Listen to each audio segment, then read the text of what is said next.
Assalamualaikum warahmatullahi wabarakatuh. Salam budaya, salam rahayu, salam waras. Sedulurku sekalian, selamat bertemu kembali dengan saya Kang Jenggu di channel YouTube Tenggarnesia ini. Kali ini kita lanjutkan kembali kajian tentang ajaran atau ilmu makrifat Jawa yang pada bagian kali ini adalah bagian pengemban amanah ilmu makrifat yang kali ini beliau adalah Kanjeng Sunan Kalijogo. Tentunya kisah ini tidak asing bagi masyarakat Jawa, terutama bagi kalangan masyarakat yang penggemar atau sutresno para wali. Karena nama Sunan Kalijogo pun telah melegenda dan melekat di hati masyarakat di Jawa, terutama terkait dengan ilmu-ilmu karomah yang dimiliki oleh panjenenganipun Kanjeng Sunan Kalijogo atau yang nama kecilnya Raden Mas Sahid ini. Namun sedulur, sebelum kita lanjutkan, saya mohon dukungan panjenengan, keikhlasan hati dari panjenengan untuk menekan tombol subscribe dan membunyikan loncengnya. Selain itu, kami juga mohon dukungan dengan like dan juga memberi komentar. Dan tak lupa sedulur, bagi panjenengan yang sutresno sastro juga cerita-cerita hikmah dengan berbahasa Jawa, panjenengan saged atau bisa menyimak di channel YouTube KJ Pro.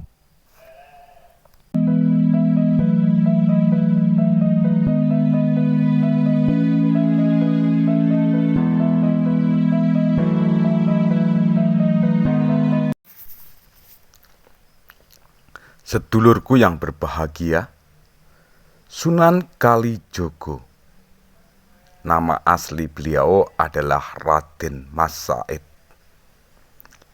Ayahnya merupakan seorang petinggi kerajaan Majapahit dengan nama Raden Sahur atau lebih dikenal dengan sebutan Tumenggung Wilwotekto,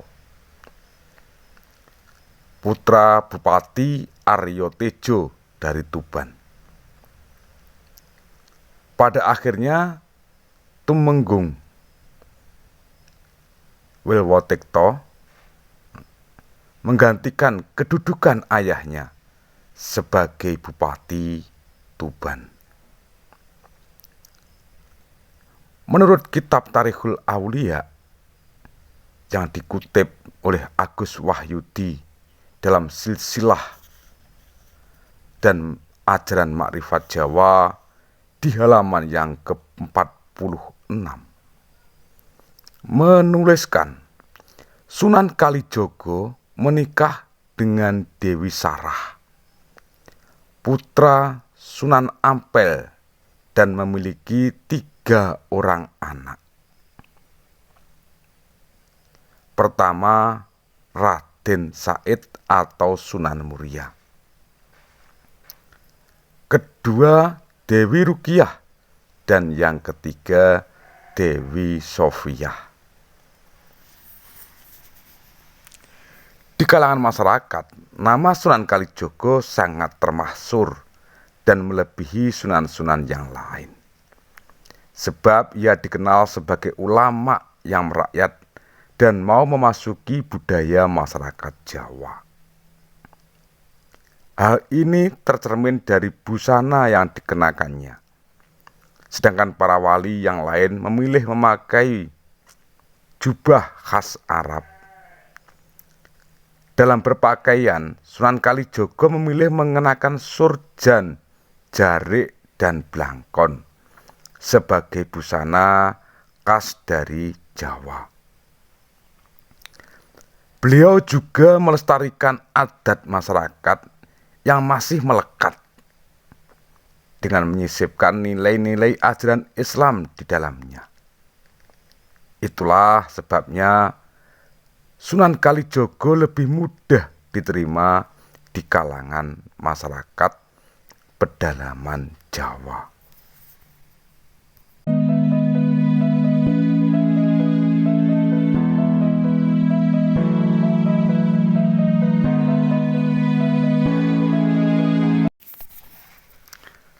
Sedulurku yang bahagia, sebagai ulama yang juga seorang tokoh budayawan, Sunan Kalijaga menciptakan tembang yang masih digemari sampai ini saat, yakni diantaranya tembang Lir Ilir. Beliau juga diyakini menciptakan tokoh-tokoh pewayangan yang bernuansa Islam dengan tetap melestarikan budaya aslinya. Dalam ilmu makrifat, Sunan Kalijaga menempati posisi istimewa setelah Sunan Ampel. Bahkan Syekh Siti Jenar terang-terangan mengatakan bahwa Sunan Kalijaga merupakan satu-satunya wali yang telah merasakan dan mengalami puncaknya makrifat. Namun belum memahami teorinya. Sunan Kalijaga memang ahli lelaku, ahli tirakat. Namun ia tidak pernah mempelajari atau belajar ilmu atau teori makrifat secara formal.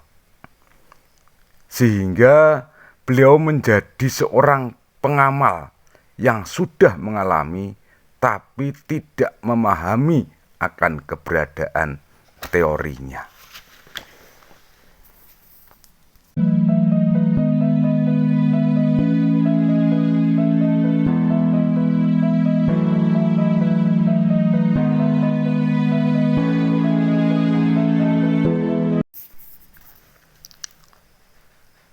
Sunan Muria adalah bernama asli Raden Umar, Raden Said, dan Raden Prawoto. Beliau merupakan putra dari Kanjeng Sunan Kalijaga. Dari ibunya bernama Dewi Sarah. Jadi ia merupakan keponakan dari Sunan Bonang dan Sunan Derajat serta cucu dari Sunan Ampel. Sunan Muria menikah dengan kakak Sunan Kudus yang bernama Dewi Sujinah dan memiliki seorang putra bernama Pangeran Santri. Dewi Sujinah merupakan cucu Sunan Ampel dari istri pertamanya di Jipang Panolan atau Blora. Beliau disebut Sunan Muria karena tinggal dan mendirikan pesantren di Gunung Muria.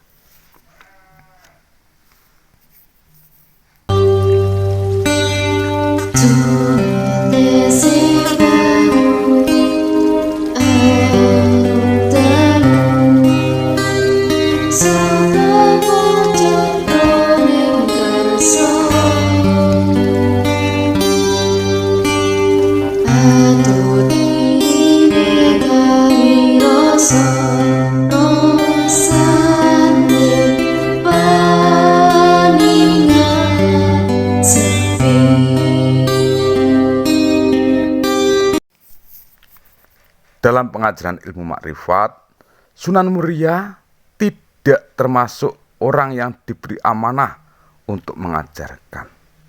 Entah apa sebabnya. Yang jelas, dari segi usia, ia lebih tua dari Sunan Kudus, adik iparnya. Sunan Muria sendiri juga tidak kalah mendalaminya dalam pengkajian ilmu makrifat. Mungkin ada satu kebijakan lain dari Dewan Wali 9 yang tidak dicatat di buku Silsilah dan Ajaran Makrifat Jawa, tulisan dari Agus Wahyudi di halaman yang 50. Sedulurku sekalian, kiranya cukup sekian dulu apa yang bisa kami sampaikan terkait dengan keberadaan atau riwayat Sunan Kalijogo dan Sunan Muria dalam lelaku dan pengajaran ilmu makrifat yang dikembangkan oleh para wali di tanah Jawa ini.